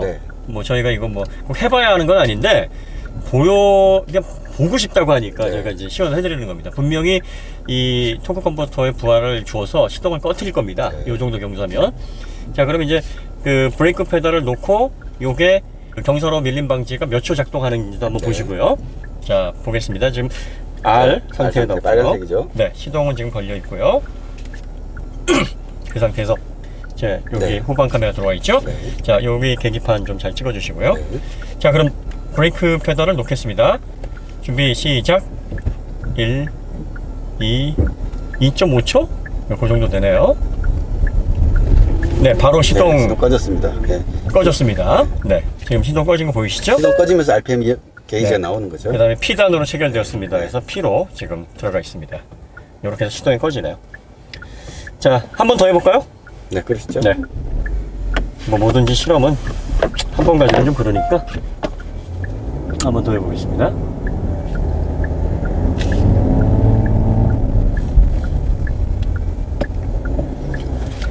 자, 이 상황에서 똑같이 R에 놨습니다. R입니다. R에 놓고 브레이크 페달을 빼보겠습니다. 브레이크 페달을 끼웠습니다. 3초 정도 잡아주는 거네요. 3초인 것 같아요. 3초. 바로 꺼졌습니다. 바로 꺼졌습니다. 이렇게 해서 시동이 꺼집니다. 네, 이제 P로 자동으로 이제 들어갔습니다. 자, 이번에는 이제 거꾸로 한번 해볼까요? D인 상태에서 후진으로 밀리는 상태에서 뒤로 미끄러지는 그 상황을 한번 저희가 가정을 해서 한번 해보겠습니다. 이것도 당연히 꺼지는데 그냥 보여달라고 하시니까 눈으로 확인해 보시면 이제 또 이게 무슨 원리구나 요거를 이제 아실 수 있으실 거예요. 이런 상황에서도 뭐 시동이 꺼지게 하면 안 된다 뭐 이렇게 얘기하시는 분들도 계시고 뭐 그런 차가 있으면 좋긴 하죠. 자, 이 상태에서 D입니다. 드라이브 상태입니다. 드라이브 상태입니다. 시동은 걸려 있고요. 그리고 지금 동일하게 경사로 밀림 방지가 3초 정도 작동을 할 겁니다. 자, 브레이크 페달에서 발을 떼겠습니다. 하나, 둘, 셋.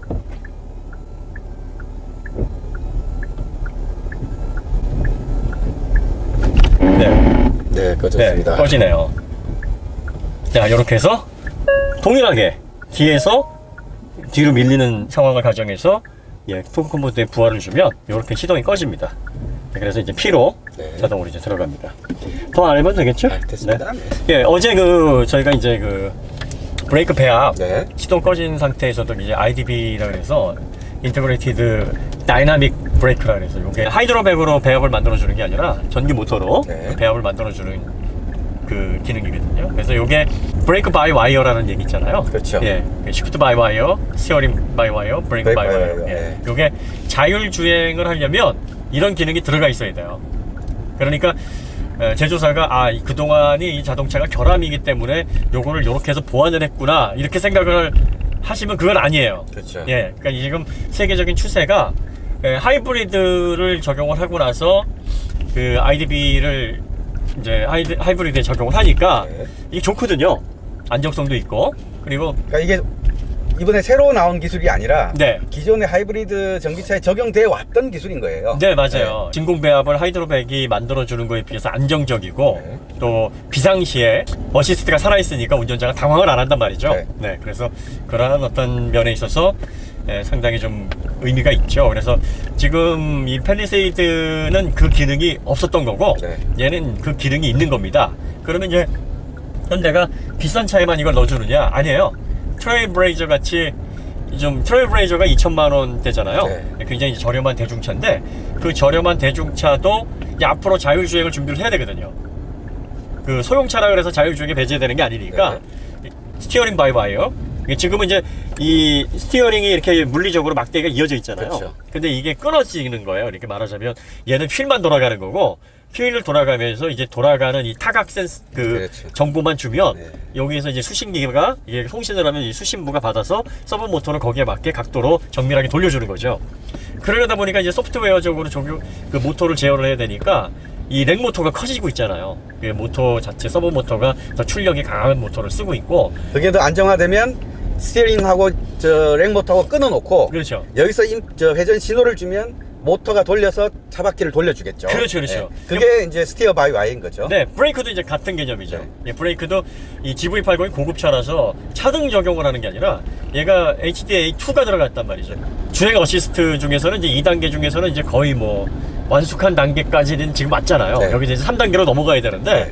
이 3단계로 넘어가면 시프트 바이 와이어 이렇게 버튼형으로 이렇게 구성을 하는 것도 자율주행에 더 적합하다 보기 때문에 이렇게 버튼을 만들어서 네. 다이얼을 만들어서 이렇게 이제 레버 방식을 배제하고 이렇게 네. 이제 그 만들어 놓는 거거든요. 물론 레버를 넣는다 그래가지고 그게 그러니까 와이어로 연결이 되어 있는 건 아니에요. 네. 근데 이제 이런 전자식이 좀 더 유리하다는 생각을 하는 거죠. 전자식으로 만든 김에 네. 레버 없어도 되지 않겠냐, 공간도 느리고 좋잖냐, 그렇죠, 그렇죠. 라고 이제 네. 바뀐 거죠. 예, 아예 그냥 생김새도 그렇게 가자. 네. 예, 그래서 이렇게 바꾼 거고 얘는 이제 진지하게 바뀌었는데 네. 지금 이제 바뀌어야 될 게 시프트 바이 와이어, 브레이크 바이 와이어. 네. 이제 브레이크 와이어, 바이 와이어는 바뀌었어요 지금. 반쯤 바뀌어져 네. 있죠 이미. 이 차는 바뀌어 있고. 이 차는 바뀌어 있고. 아직 이 차가 스티어링 바이 와이어는 아니에요. 대부분의 차가 아닌 네. 거죠. 네. 그러니까 지금 스티어링 바이 와이어가 처음 들어간 모델이 이제 인피니티 네. Q50. 네. 예, 그 모델이 이제 처음 들어갔다가 그게 기술적인 완성도가 약간 좀 떨어지지 않냐는 얘기가 좀 있었어요. 테슬라가 곧 FSD 하면서 그 이번에 모델 Y나 그 후속으로 나온 모델들을 다 스티어링 바이 와이어로 바꾼다고 합니다. 이 차도 결국은 그쪽으로 갈 거예요. 언젠가 예. 다들 가겠죠. 그러니까 네. 스티어링도 떨어지고 전자적으로 네. 브레이크는 이미 이제 GV80 왔고요. 네. 예, 그 다음에 뭐 시프트 바이 와이어는 뭐 이미 구현이 돼 있고. 네. 그러니까 이게 비싸고 싸고가 아니고 이제 2020년을 기점으로 해서 자율주행이 보다 적극적으로 이루어지면서 요게 이쪽 방향으로 갈 겁니다. 그러니까 여러분들이 시동 꺼져도 브레이크 듣게 해줘. 시동 꺼져도 이 스티어링 어시스트 죽지 않게 해줘. 이게 뭐 지금 뭐 강력하게 욕을 안 해도 제조사들이 그쪽으로 가고 있어요. 예. 네. 근데 그 시기를 좀 더 빨리 땡기도록 이렇게 요구를 하시는 건 바람직하죠. 네. 그래서 어느 분이 GV80은 안 죽잖아. 근데 팰리세이드는 왜 죽어? 하시면서 얘는 고쳐놨는데 왜 걔는 안 고쳤어? 만약에 이렇게 생각을 하신다면 그거는 네, 잘못된 이야기. 그거는 아니다. 네네네. 네. GV80도 시동은 꺼진다. 네. 그냥 뭐 하나 이렇게 잘못 오해가 되면 네. 잘못 이렇게 알려지게 되면 뒤에가 되게 이야기가 많아지고 복잡해져요. 뭐, 예, 한 10배, 20배, 뭐 어떤 때는 100배의 힘이 들어가는 것 같아요. 보정을 하려면. 그러니까 이거는 이제 운전자분들의 안전과 관련이 돼 있고 내가 이게 직접 이렇게 안전하게 타고 다니는 자동차잖아요. 네. 아셔야 되는 부분인 것 같아요. 이 정도까지는. 네. 네. 저희가 이제 주행편을 하려고 했는데 비가 많이 와가지고 저희가 주행편은 내일 하도록 하겠습니다. 네. 네.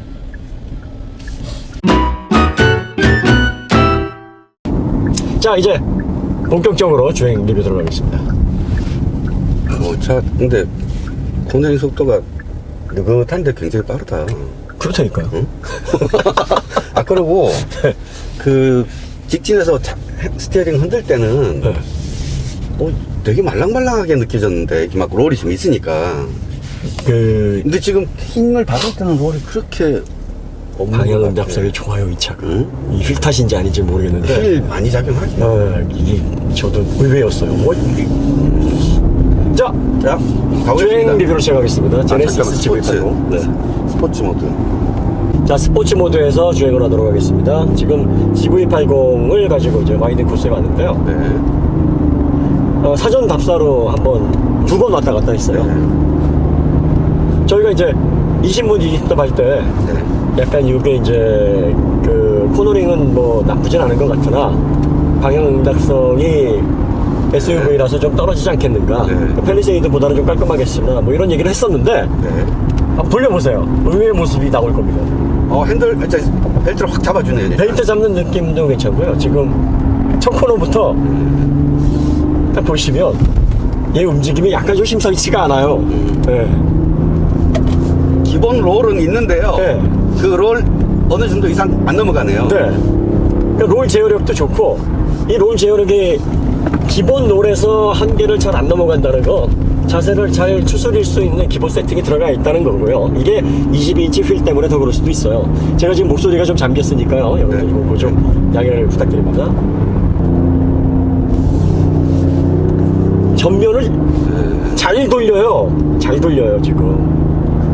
그리고 이 측면 가속도를 아주 부드럽게 지금 잡아내고 있어요. 그리고 롤이 어느 정도 발생을 하다가 저항을 하는 그 시점이 이게 부드럽게 롤이 생기다가 딱 저항하는 그 시점에서의 느낌이 딱 정확하니까 거동이 더 깔끔하게 느껴지거든요 지금. 지금 요 코너 돌릴 때 벨트 딱 당겨주면서 자세를 잘 잡아서 한 번에 돌아나가는 느낌이 좋네요. 예. 좋네요. 괜찮은데? 좋네요. 얘는 돌아갈 때 동작이 좀 진중하면서 초반 살짝의 몸놀림은 가벼운데 어느 정도 동작 이상에서는 몸놀림이 좀 진중해요. 진중하니까 운전하시는 분한테는 확 쏠리는데 안정감 있네? 하는 느낌을 받으실 수 있을 거예요. 근데 확실히 이 다음을 생각하고 차를 만든 것 같기는 해요. 그러니까 여기에 이제 전기 파워트레인이 실렸을 때 좀 더 높은 출력이 여기에 들어가서 이제 하중 이동이 더 걸렸을 때 그때 차체 밸런스라든지 서스펜션의 완성도가 어느 정도 뒷받침이 돼야 되는가까지 고려를 한 것 같습니다. 지금 요 정도 살짝 속도에서 언더가 있어요. 있는데 언더가 심하진 않고요. 가장 지금 제가 이 제네시스 GV80이 보여주는 동작 중에서 의외가 요게 이제 기본적으로 22인치 휠을 장착을 했음에도 불구하고 운전자가 약간 스티어링 휠을 조절을 하더라도 이게 휠이, 그러니까 롤이 이게 분명하게 느껴지거든요. 근데 그 분명하게 느껴지는 롤이 횡재가 강하게 걸리는 부분에서 무너지지 않는다는 겁니다. 그 다음에 무너지지 않을 뿐만 아니라 다음 방향 전환을 위해서 방향 응답을 할 때 깔끔하게 자세를 추스린다는 거. 그러니까 후진동을 롤에 비해서 잘 억제를 한다는 거예요. 그리고 지금 이제 진입할 때 보통 이제 제조사가 약간 언더를 실어 놓잖아요. 근데 약간 언더를 실어 놓고 언더가 강하게 발생되는 지점이 도달하기도 전에 언더가 빠지면서 뉴트럴 성향 비슷하게 안정감 있게 코너를 깔끔하게 돌아갈 수 있도록 자세를 잡아주는 이런 느낌이 이 동급 SUV 중에서는 최상위급이라고 말하기 좀 그런데 그 독일의 X5나 뭐 투아렉이나 이런 쪽에 좀 겨냥을 해서 그 맛을 내려고 애를 쓴 것 같아요. 절대로 지금 렉서스과 그러니까 지금 RX하고 같이 이렇게 달린다 그러면 얘가 동작이 훨씬 깨끗합니다. 훨씬 깨끗해요.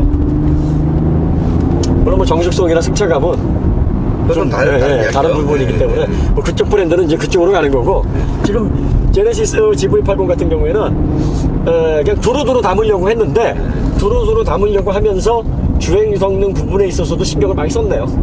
분명히 그거는 느껴집니다. 동작이 깔끔해요. 근데 이제 이게 22인치 휠 타이어가 영향을 많이 주는 부분이기도 합니다. 그러니까 이제 근데 또 이렇게 보실 수 있어요. 22인치 휠이 무조건 그 대구경 휠을 집어넣는다고 동작이 이렇게 나오지 않아요. 그 서스펜션의 잠재력, 서스펜션의 그 풀이 이 22인치를 받아줄 수 있을 만큼의 여유가 있어야 돼요. 그렇죠. 네, 그러니까 휠을 큰 걸 쓰고 편평비가 낮은 타이어를 쓰면 네. 그 횡지를 받아주는 코너링 자체의 능력은 약간 올라가고 네. 차의 거동의 선명도, 네. 선명도가 올라가는 거지 네. 차의 거동의 얘의 성격 자체, 예. 성격 자체를 확 바꿔주진 않거든요. 네. 그러니까 좀 더 선명하게 이 차를 볼 수는 있는 거예요, 우리가. 그렇죠. 네. 네. 근데 이게 얘가 만약에 20인치라고 간다 그러면 스키드 소리가 조금 더 낮은 속도에서 나기 시작하고 그렇죠. 그런 면은 있지만 얘가 언더스테어라든지 오버스테어라든지 그 속성 자체가 확 바뀌지는 않을 거예요. 네. 그래서 여러분들이 GV80 저희가 이제 와인딩을 지금 해보고 있는데 기대보다는 좋은 차네요. 네, 확실히 신경을 많이 쓰고 그동안 그 출시를 계속 미뤄오면서 뭐를 수정했는가, 얼마나 뭔가 완성도를 높이기 위해서 애를 썼는가 하는 부분들이 여기저기서 좀 느껴집니다. 일단 우리나라에서 나온 SUV 중에서는 가장 거동이 깔끔하네요. 그렇죠. 네. 그러면서도 거동의 고급감이 네. 남아 있어요. 네. 네. 그러니까 승차감, 뭐 고급스러운 어떤 주행감, 정숙성 이런 것들이 두루두루 갖춰져 있으면서 주행 성능도 가장 깔끔합니다. 우리가 이제 주행 성능을 평가하면서 코나 얘기했잖아요. 네. 그러니까 이제 걔는 좀 예외고, 그렇게 좀 휠베이스가 짧고 컴팩트하면 얘는 구조상 그 동작이 안 나와요. 그러니까 방향 응답성이 그렇게 안 나옵니다. 얘는 이 덩치를 감안했을 때, 이 정도의 뭐 어떤 중형급 이상의 그 SUV를 감안했을 때 그렇다는 거고요. 확실히 이제 다음 파워트레인을 준비를 하면서 전기차가 들어가게 되면 이제 초반에 전기차는 1rpm서부터 이제 쉴드 토크가 나오잖아요. 네. 그러니까 다이나믹 스테빌리티 컨트롤 자체가 더 적극적으로 이루어져야 되고, 그 다음에 서스펜션이 감당해야 되는 어떤 그 잠재력, 그 풀이 좀 넓어야 돼요. 그러다 보니까 지금 그런 어떤 차세대, 요 차대 개발했는데 요거 뭐 내연기관 잠깐 남은 공기관만 쓰고 버리긴 좀 아깝잖아요. 그렇죠. 그러니까 요것도 전기차나 뭐 그 이상의 어떤 차세대 차로 완전히 넘어가기 전에 뭔가 가교 역할을 하면서 얘도 활용을 해야 되는데 그런 측면까지 잘 고려가 됐다라고 보여집니다. 이제 투아렉이라고 또 비교를 많이 원하셨는데 제가 유럽 보름 동안 갔다 오면서 그때 투아렉을 한 3,000km 정도를 몰았었거든요. 저도 투아렉 4.2 스포츠 2세대는 아니고 바로 전세대 그걸 한 달 정도 렌트를 했었어요. 이제 투아렉이랑 느낌이 다른 거는 그때는 제가 운전했던 거는 20인치였고 얘는 지금 22인치란 말이죠. 그러니까 얘 22인치를 20인치로 바꿨을 때를 생각하고 제가 말씀을 드릴게요. 투아렉은 굉장히 독일스러워요. 그리고 가속하는 것도 그냥 좀 지긋하고 느리다는 게 아니에요. 그러니까 그냥 무난하게. 근데 얘는 가속할 때 약간 조금 더 사뿐사뿐해요. 그리고 코너를 돌 때 얘가 동작이 좀 더 말랑말랑해요. 투아렉은 옛날 그 독일 세단처럼 단단한 게 아닌데, 근데 어쨌든 걔도 기본 단단함을 가지고는 있어요. 근데 얘는 그 기본 단단함까지 가기 전까지 굉장히 부드럽게 해놨어요. 그래서 초반 롤이 생기는 거예요. 자, 이렇게 생각하시면 돼요. 잘난 남자가 있어요. 능력이 아주 뛰어나요. 시크해. 별로 안 진전해. 그런데 일은 너무 잘하고 일처리에 빈틈이 없어. 얼마나 매력이 있습니까? 그런데 때때로 재수없잖아요. 독일의 차들이 좀 그래요. 투아렉이나 대표적으로. 얘는 그만큼은 아닌데 얘도 일 잘해. 얘도 훌륭해. 능력도 있어요. 근데 얘 친절해. 얘는 말도 부드러워. 그러니까 능력치는 약간 좀 떨어지는 것 같은데 이 정도면 그래도 그 사람 못지 않은 능력을 가지고 있는데 말도 좀 친절하게 하고 이쁘게 해요. 비상사태에 와서야 구별이 될 만한 그 정도의 능력 차이라는 거죠. 그러니까 지금 이제 자본으로 그런 능력이 있는 공학자들, 능력 있는 디자이너들을 채용을 하잖아요. 현대도 이름만 들으면 정말 역사, 디자인의 역사, 또 엔지니어링의 역사 이런 분들이 많이 와 계세요. 그러니까 그런 분들이 오셔서 지금 차를 만들고 조율을 하기 때문에 이 차 품질이 안 좋아질 수가 없죠. 그래서 우물안의 개구리 시절은 이제 지났고, 그리고 이제 현대의 이제 이 상품성의 싸움은 이제 브랜드 간의 전쟁이고, 그거는 시간이 좀 많이 걸리죠. 예. 브랜드 네이밍을 쌓으려면. 그러니까 이 제네시스 GV80 이렇게 보시면 될 것 같아요. 그 파나소닉이 한때 라이카에 카메라 공급을 했거든요. 근데 파나소닉으로 나오면 반값이었어요. 그다음에 라이카 딱지가 붙으면 2배로 가격이 뛰었습니다. 그러면 성능은 뭐 똑같으냐? 그렇진 않죠. 예, 그 라이카의 어떤 소프트웨어, 캘리브레이션 이런 독자적인 어떤 기술력들 뭐 이런 것들이 들어가기 때문에 그러니까 카메라를 뭐 어떤 색감을 해석하는 그 해석이 다르죠. 고유의 어떤 브랜드 특징이 거기 녹아져 있기 때문에 뭐 그거를 굉장히 가치가 높다고 보시는 분들 2배를 놓고 사시는 거고 그게 뭐 하드웨어가 중요하지 이러면 이제 파나소닉의 그 룩스 시리즈를 그냥 저렴하게 사시는 건데 지금 이 차도 그런 개념으로 보시면 될 것 같아요. 지금 이 차가 현대 브랜드를 달고 있어서 이제 6,580인데 여기에 삼각뼈를 붙이거나 아니면 프로펠러를 붙이거나 아니면 말을 갖다 붙이면 현대가 없는 게 브랜드 밸류이기 때문에 그렇죠. 사실 현대는 럭셔리 카라고 말할 수가 없어요. 이게 제네시스는 럭셔리 카가 아니에요. 제네시스는 그냥 고급차입니다. 고급차. 아직은 고급차에 네. 불과한 거죠. 아직은. 고급차하고 럭셔리가 뭐가 다르냐? 럭셔리는 이 사람들에게 무형의 가치, 내가 그 브랜드를 소유하면서 오는 어떤 자부심, 그 브랜드를 갖고 있다라는 그 자체만으로도 뭔가 어깨에 힘이 들어갈 수 있고 만족도를 줄 수 있어야 비로소 럭셔리 브랜드가 되는 거죠. 쉽게 이야기하면 하차감이 생겨야 럭셔리가 되겠네요. 그렇죠. 뭐 그렇게 얘기할 수가 있죠. 그런데 그게 없다면 우리가 뭐 루이비통이라든지 에르메스 여성분들이 그 가방 사실 때 가죽질 보거나 뭐 이런 거 보고 사지 않거든요. 어련히 잘 만들었겠죠. 그러니까 그건 기본적으로 갖춰져 있는 거고 디자인 그리고 한경수량 몇 대인가 그리고 또 뭐 유행이 어떻게 변화 트렌드가 어떻게 뭐 이런 그 다음에 뭐 어떤 컬렉션이냐 그 브랜드가 담고 있는 이제 스토리를 가지고 의미를 두고 그걸 구입을 하는 겁니다. 무형의 가치를. 그러니까 지금 제네시스 브랜드가 극복해야 될 건 이제 브랜드의 밸류 그리고 또 럭셔리 카로서의 대중의 어떤 인정 또 그 무형의 가치에 지갑을 열 수 있게 하는 힘 뭐 이런 것들을 갖춰야 되는데 이거는 품질로 어떻게 지금 당장 승부 볼 수 있는 부분이 아니에요. 오히려 이 품질로 승부를 보려면 이렇게 해야 돼요. 기존의 럭셔리 브랜드를 적어도 1.5배 정도는 압도를 해버려서 그렇죠. 아예 그냥 시장 자체를 뒤집어 놔야 돼요. 테슬라나 아니면 리막처럼 그렇게 뒤집어 놓지 않으면 이게 극복이 안 됩니다. 그래서 내연기관이 600마리, 500마리 하고 있을 때, 야, 우린 1000마리야. 그러니까요. 한번 확 그냥 생각을 바꿔버려야 되는 거예요. 자, 리막 오토모빌에서 지금 1888마력짜리 C2가 이제 내년에 양산차 공개가 된다고 하지 않습니까?